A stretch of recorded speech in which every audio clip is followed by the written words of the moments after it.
जय श्री कृष्ण। राधे राधे।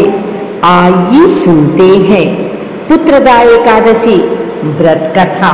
श्री युधिष्ठिर कहने लगे कि हे भगवान, मैंने श्रावण माह की कृष्ण पक्ष की कामिका एकादशी का सविस्तार वर्णन सुना। अब आप मुझे श्रावण शुक्ल एकादशी का क्या नाम है, व्रत करने की विधि तथा इसका महात्म्य कृपा करके कहिए। मधुसूदन कहने लगे कि इस एकादशी का नाम पुत्रदा एकादशी है। इस एकादशी को पवित्रा एकादशी भी कहा जाता है। पुत्रदा एकादशी व्रत करने वाले व्यक्ति को पूजा के बाद श्रावण पुत्रदा एकादशी व्रत की कथा जरूर सुननी चाहिए। ऐसा करने से व्रत पूर्ण होता है और मनोकामना पूरी होती है। अब आप शांति पूर्वक इसकी कथा सुनिए। इसके सुनने मात्र से ही वाजपेयी यज्ञ का फल मिलता है। द्वापर युग के आरंभ में महिष्मती नाम की एक नगरी थी, जिसमें महिजीत नाम का राजा राज्य करता था। लेकिन पुत्रहीन होने के कारण राजा को राज्य सुखदायक नहीं लगता था। उसका मानना था कि जिसकी संतान न हो उसके लिए यह लोक और परलोक दोनों ही सुखदायक होता है। पुत्र सुख की प्राप्ति के लिए राजा ने अनेक उपाय किए, परंतु राजा को पुत्र की प्राप्ति नहीं हुई। वृद्धावस्था आती देखकर राजा ने प्रजा के प्रतिनिधियों को बुलाया और कहा, हे प्रजाजनों, मेरे खजाने में अन्याय से उपार्जन किया हुआ धन नहीं है। न मैंने कभी देवताओं तथा ब्राह्मणों का धन छीना है। किसी दूसरे की धरोहर भी मैंने नहीं ली। प्रजा को पुत्र के समान पालता रहा। मैं अपराधियों को पुत्र तथा बांधवों की तरह दंड देता रहा। कभी किसी से घृणा नहीं की, सबको समान माना है। सज्जनों की सदा पूजा करता हूँ। इस प्रकार धर्मयुक्त राज्य करते हुए भी मेरे पुत्र नहीं है, सो मैं अत्यंत दुख पा रहा हूँ। इसका कारण क्या है? राजा महिजीत की इस बात को विचारने के लिए मंत्री तथा प्रजा के प्रतिनिधि वन को गए। वहाँ बड़े बड़े महर्षि मुनियों के दर्शन किए। राजा की उत्तम कामना की पूर्ति के लिए किसी श्रेष्ठ तपस्वी मुनि को देखते फिरते रहे। एक आश्रम में उन्होंने एक अत्यंत वयोवृद्ध धर्म के ज्ञाता बड़े तपस्वी, परमात्मा में मन लगाए हुए, निराहार, जितेंद्रिय, जितात्मा, जीत क्रोध, सनातन धर्म के गुण तत्वों को जानने वाले, समस्त शास्त्रों के ज्ञाता महात्मा लोमश मुनि को देखा, जिनका कल्प के व्यतीत होने पर एक रोम गिरता था। सबने जाकर ऋषि को प्रणाम किया। उन लोगों को देखकर मुनि ने पूछा कि आप लोग किस कारण से आए हैं? निसंदेह मैं आप लोगों का हित करूंगा। मेरा जन्म केवल दूसरों के उपकार के लिए हुआ है, इसमें संदेह मत करो। लोमश ऋषि के ऐसे वचन सुनकर सब लोग बोले, हे महर्षि, आप हमारी बात जानने में ब्रह्मा से भी अधिक समर्थ हैं, अतः आप हमारे इस संदेह को दूर कीजिए। महिष्मतीपुरी का धर्मात्मा राजा महिजीत प्रजा का पुत्र के समान पालन करता है, फिर भी वह पुत्रहीन होने के कारण दुखी है। उन लोगों ने आगे कहा कि हम लोग उसकी प्रजा हैं, अतः उसके दुख से हम भी दुखी हैं। आपके दर्शन से हमें पूर्ण विश्वास है कि हमारा यह संकट अवश्य दूर हो जाएगा, क्योंकि महान पुरुषों के दर्शन मात्र से अनेक कष्ट दूर हो जाते हैं। अब आप कृपा करके राजा के पुत्र होने का उपाय बतलाएं। यह वार्ता सुनकर ऋषि ने थोड़ी देर के लिए नेत्र बंद किए और राजा के पूर्वजन्म का वृतांत जानकर कहने लगे कि यह राजा पूर्वजन्म में एक निर्धन वैश्य था। निर्धन होने के कारण इसने कई बुरे कर्म किए। यह एक गांव से दूसरे गांव व्यापार करने जाया करता था। एक समय ज्येष्ठ मास के शुक्ल पक्ष की द्वादशी के दिन मध्याह्न के समय वह जबकि 2 दिन से भूखा प्यासा था, एक जलाशय पर जल पीने गया। उसी स्थान पर एक तत्काल की ब्याही हुई प्यासी गौ जल पी रही थी। राजा ने उस प्यासी गाय को जल पीते हुए हटा दिया और स्वयं जल पीने लगा। इसीलिए राजा को यह दुख सहना पड़ा। एकादशी के दिन भूखा रहने से वह राजा हुआ और प्यासी गौ को जल पीते हुए हटाने के कारण पुत्र वियोग का दुख सहना पड़ा। ऐसा सुनकर सब लोग कहने लगे, हे ऋषि, शास्त्रों में पापों का प्रायश्चित भी है। अतः जिस प्रकार राजा का यह पाप नष्ट हो जाए, आप ऐसा उपाय बताएं। लोमस मुनि कहने लगे कि श्रावण शुक्ल पक्ष की एकादशी को, जिसे पुत्रदा एकादशी भी कहते हैं, तुम सब लोग व्रत करो और रात्रि को जागरण करो, तो इससे राजा का यह पूर्व जन्म का पाप अवश्य नष्ट हो जाएगा। साथ ही राजा को पुत्र की अवश्य प्राप्ति होगी। लोमस ऋषि के ऐसे वचन सुनकर मंत्रियों सहित सारी प्रजा नगर को वापस लौट आई और जब श्रावण शुक्ल एकादशी आई तो ऋषि की आज्ञा अनुसार सबने पुत्रदा एकादशी का व्रत और जागरण किया। इसके पश्चात द्वादशी के दिन इसके पुण्य का फल राजा को दिया गया। उस पुण्य के प्रभाव से रानी ने गर्भ धारण किया और प्रसव काल समाप्त होने पर उसके एक बड़ा तेजस्वी पुत्र उत्पन्न हुआ। इसलिए हे राजन, इस श्रावण शुक्ल एकादशी का नाम पुत्रदा पड़ा।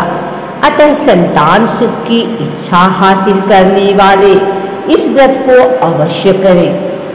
इसके महात्म्य को सुनने से मनुष्य सब पापों से मुक्त हो जाता है और इस लोक में संतान सुख भोग कर परलोक में स्वर्ग को प्राप्त होता है।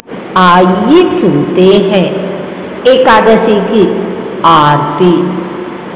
ओम जय एकादशी, जय एकादशी, जय एकादशी माता। विष्णु पूजा व्रत को धारण कर शक्ति मुक्ति पाता। ओम जय एकादशी माता, तेरे नाम गिनाऊं देवी, भक्ति प्रदान करनी मैया, भक्ति प्रदान करनी। गणे गौरों की देनी माता, शास्त्रों में बरनी। ओम जय एकादशी, मार्गशीर्ष के कृष्ण पक्ष की उत्पन्ना विश्वतारिणी जननी मैया, विश्वतारिणी जननी। शुक्ल पक्ष में हुई मोक्षदा, मुक्तिदाता बन आई। ओम जय एकादशी, पौष के कृष्ण पक्ष की सफला नामक है मैया, सफला नामक है। शुक्ल पक्ष में होए पुत्रदा, आनंद अधिक रहे। ओम जय एकादशी, नाम सत्य तिला माघ मास में कृष्ण पक्षा में मैया, कृष्ण पक्षा में। शुक्ल पक्ष में कहाँ में विजय सदा पावे। ओम जय एकादशी विजया फागुन कृष्ण पक्ष में शुक्ला आमल की मैया शुक्ला आमल की पाप मोचनी कृष्ण पक्ष में चैत्र महाबली की। ओम जय एकादशी चैत्र शुक्ल में नाम कामदा धन देने वाली मैया धन देने वाली। नाम बरुथिनी कृष्ण पक्ष में वैशाख माह वाली। ओम जय एकादशी शुक्ल पक्ष में होए मोहिनी अपराजेष्ठ कृष्ण पक्षी मैया अपरा कृष्ण पक्षी। नाम निर्जला सब सुख करनी शुक्ल पक्ष रखी। ओम जय एकादशी योगिनी नाम अषाढ़ में जानो कृष्ण पक्ष करनी मैया कृष्ण पक्ष करनी। दिवशयनी नाम कहायो शुक्ल पक्ष धरनी। ओम जय एकादशी कामिका श्रावण मास में आवे कृष्ण पक्ष कहिए मैया कृष्ण पक्ष कहिए। श्रावण शुक्ला होए पवित्रा आनंद से रहिए। ओम जय एकादशी अजा भाद्रपद कृष्ण पक्ष में परिवर्तिनी शुक्ला मैया परिवर्तिनी शुक्ला। इंद्र अश्विनी कृष्ण पक्ष में व्रत से भव सागर निकला। ओम जय एकादशी पापांकुशा है शुक्ल पक्ष में आप हरणहारी मैया आप हरणहारी। रमा मास कार्तिक में आवे सुखदायक भारी। ओम जय एकादशी देवोत्थानी शुक्ल पक्ष की दुख नाशक मैया मैया दुख नाशक मैया। पावन मास में करो बीनती पार करो नैया। ओम जय एकादशी परमा कृष्ण पक्ष में होती जन मंगल करनी मैया जन मंगल करनी। शुक्ल मास में होए पद्मिनी दुख दारिद्र हरिणी। ओम जय एकादशी जो कोई आरती एकादशी की भक्ति सहित गावे, मैया भक्ति सहित गावे।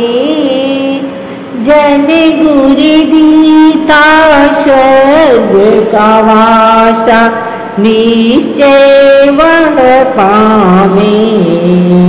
ओम जय एकादशी। बोलो एकादशी माता की जय।